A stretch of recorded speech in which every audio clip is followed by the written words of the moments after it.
It is that time of the week once again. We are talking Giga semi-progress over at the factory in Nevada, courtesy of the footage, the amazing footage from Zangler. Why do we call it footage? We don't use feed of film anymore, but it is a vestigial term.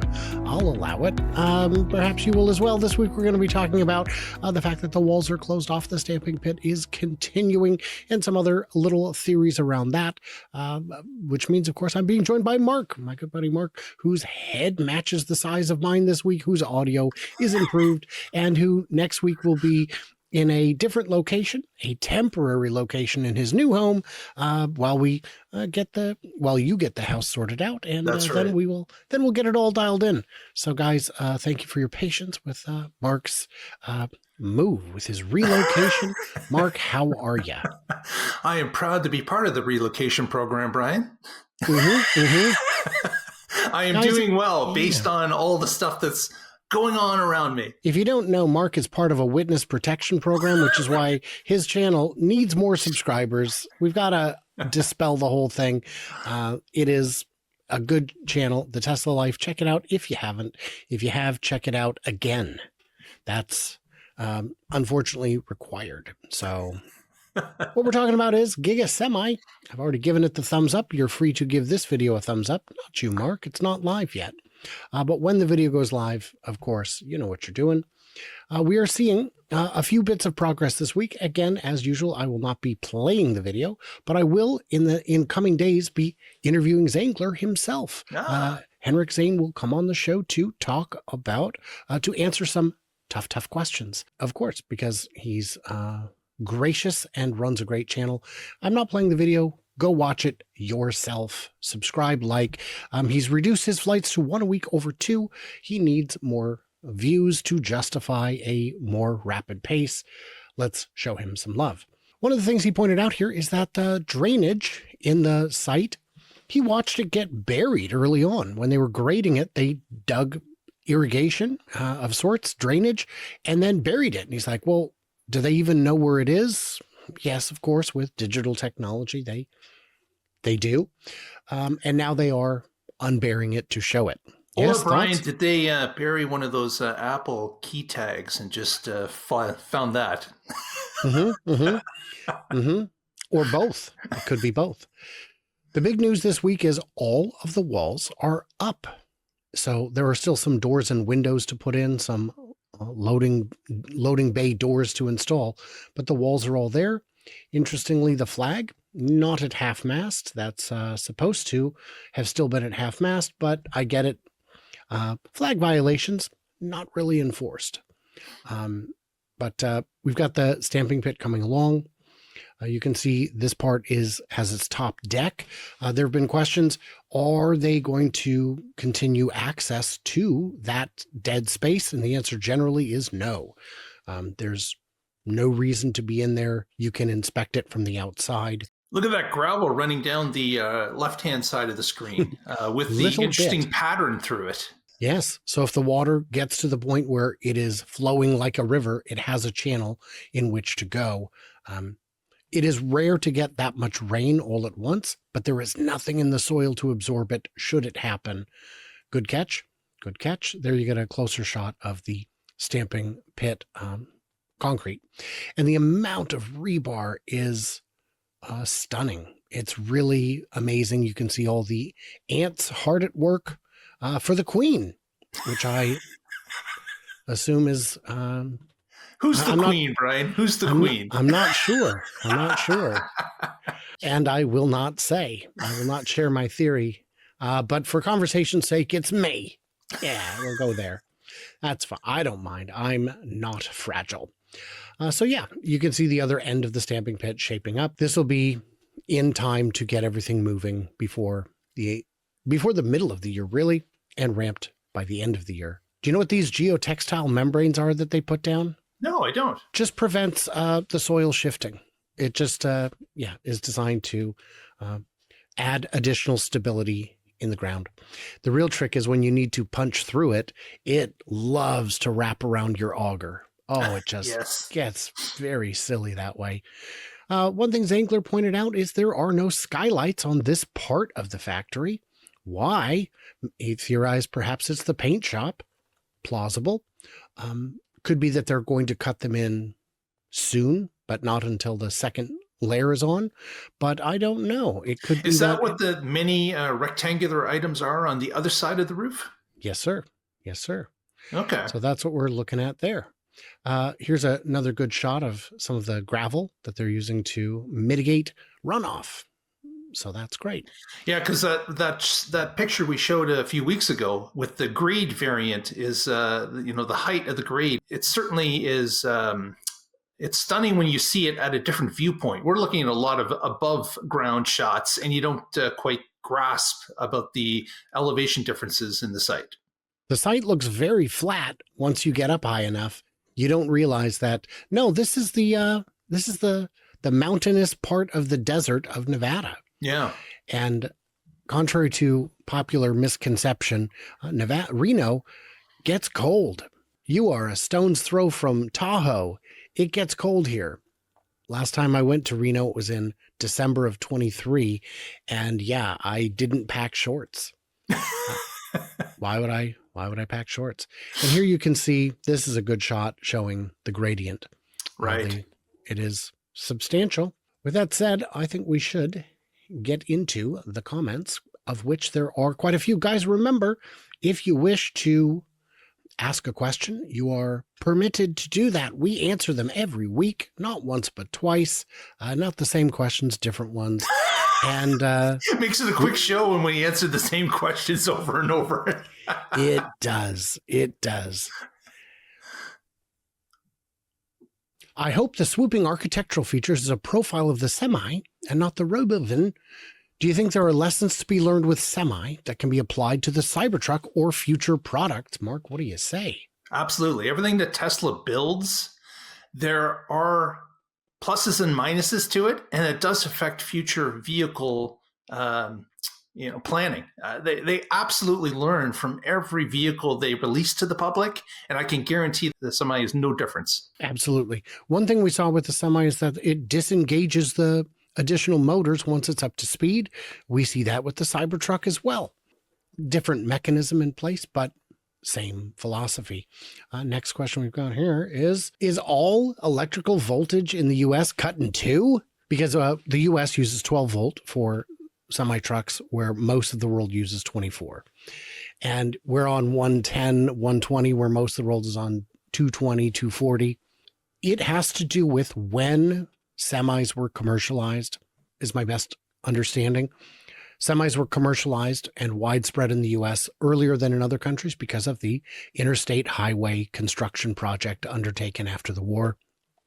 So other countries could wait a little longer. And when you start an industry, what you start with often becomes what you stick with. Right. So I think that's the answer.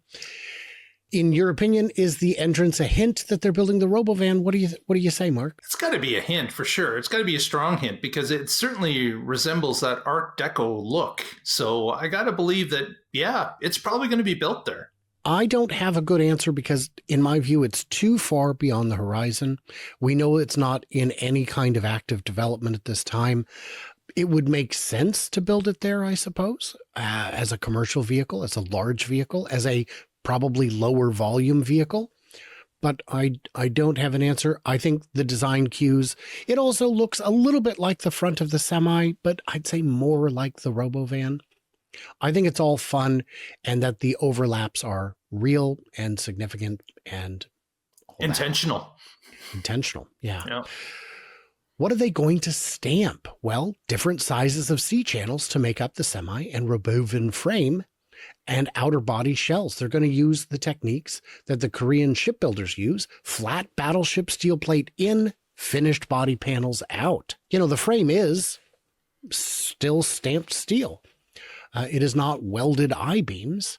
Yeah, that could be the case. What do you think? Yeah, absolutely. That's, you're saving weight, of course. If you can wrap flat steel and put it into a stamp form that's a C channel or a square box or, an oval, all those things can be done with stamped steel. So it makes sense. I would agree. All counts. Does the Semi have more parts or fewer than a Model Y? once fully ramped, wouldn't they be churning out semis as fast as they do cars? What do you think of that? First of all, more parts or fewer parts than a Model Y? I'd have to say, because of the size, more parts would I be would my say guess. if we're counting battery cells, definitely more parts. If we're not counting battery cells, it doesn't have the rear seat, everything. It doesn't have all that bit. It doesn't necessarily, but the question is, it's got an additional axle. It's got more wheels. It's got more brakes, yeah, more. So then the question is, could they churn them out as fast as they do cars? Could they make 1 million, 2 million a year? You know what? They absolutely could. All you need is time and money, and you can make anything happen. So yes, they could actually do it. It's the question of, do they have enough space to do it? And is there demand to actually eat up what you're producing? The demand is the part that I'm struggling with. If you made 1 million, that is 4 to 5 times larger than the entire U.S. semi-truck market per year.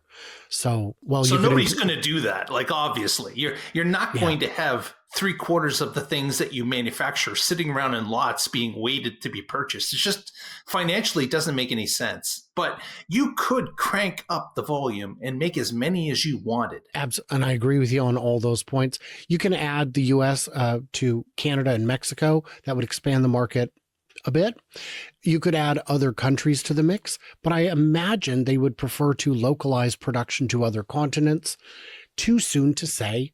But yes, I would agree that you take the simplicity of a semi and add the production capacity and expertise of Tesla in terms of lean and agile design. You could absolutely, 50,000 to me is a bare minimum that facility could make. They could probably do 50,000 on 1 or 2 shifts rather than 4. Is Tesla going to make yard trucks? Do they need even less cab than a day cab? Do you know what a yard truck is, Mark? Yeah, a yard truck is something that shuffles around trailers at a facility typically, and they're usually small, stubby type vehicles. Just bare minimum for the driver, typically. And they have the towing capacity, of course, to move full-size trailers and fully weighted trailers. So what do you think? Could Tesla go into this? Again, it's all part of the extra markets we talked about last week. Maybe garbage trucks, maybe snow plows, maybe dump trucks. All these things are possibilities, but it's whether or not Tesla feels it's worth their while to get into these markets based on the volume that they're going to do and how many the semi is going to take up hours and resources. So it becomes a balancing act at some point. But yes, they could do it. It's a question of whether or not they want to do it. All accurate in my view. And what we need to look at is what I had answered that question is, if they make it and they have the capacity and they're twiddling their thumbs, they might need to do something to juice demand. We saw with Tesla when they had too much demand and not enough batteries, they came out with a medium range. They did the SR Plus. They were making models S and X with corked batteries that were, they will, if they've got the ability to move units, they'll do it. If a port says, look, we'll buy 100 of them, I think it is not an engineering challenge to take a finished working semi and reduce it to a yard truck. I think that is something they could absolutely do, push come to shove. I'm not sure they need to just yet. Yeah. I think it's a great question, and I thank you for it. Martin Gardens wants to know who knew Brian was a lesbian. Careful on how you pronounce that, Brian. I will not. I shall not be careful with that. For those who don't know, Brian is involved in a stage production of The Angry 12, as I've decided to call it. It's a cast that has male and female members in it. It's still the original story. And it is they went with 12 angry jurors because some people like excessive consecutive R sounds in a word. I don't know why. But if Stageworks Northwest, guys, you're welcome to come and see me remember most, if not all, of my lines. Yeah. Working on that. It is a work in progress. I do want to say thank you guys for the questions. Keep asking them.